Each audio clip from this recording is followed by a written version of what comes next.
So, ngayon guys, open natin yung Google Chrome. Then, google.com muna tayo. Search natin yung Python installer. Yan. So, pupunta tayo sa unang link. Click natin yon. Click natin yung unang-unang lumabas. Ayan. So, mapupunta na siya doon sa upper right. So, ibig sabihin na download na natin yung Python installer. So, next nyan, punta tayo sa search bar.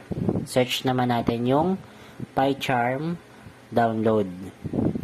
So, ang lalabas dyan guys, yung unang link, i-click natin yan. Ayan.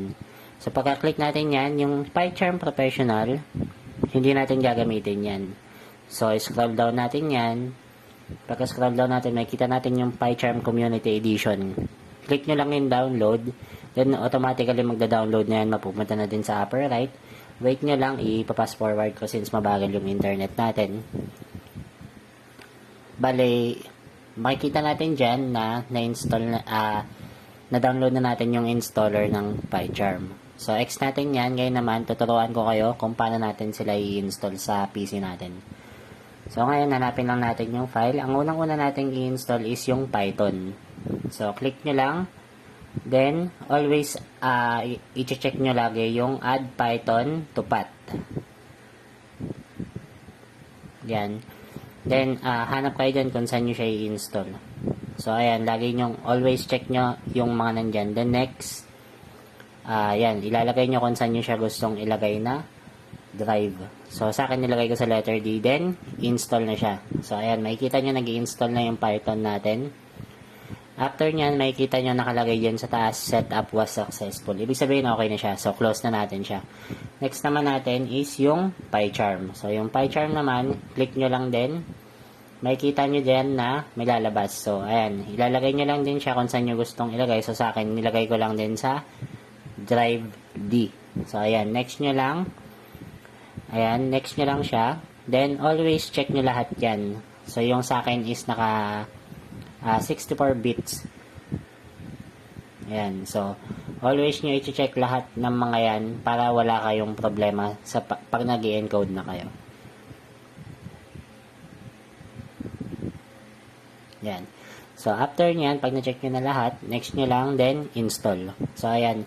Since mabagal yung installation ng PyCharm community natin, ipapass forward ko na lang din siya para maituro ko sa inyo ng mas mabilis yung pag-install ng PyCharm natin. So, after nyan, makikita nyo dyan, ibig sabihin, makikita nyo dyan, may restart. So, ang nilagay ko dyan is I want to manually restart yung PC ko.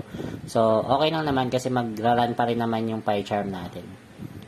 So, ngayon naman guys, open natin yung PyCharm natin. Tuturuan ko kayo kung paano mag-add ng Python file. So, makikita nyo, dito sa taas, meron na akong nakalagay na project. So, para makapag-add kayo ng panibagong project, lagay nyo lang dyan sa my file, then new project.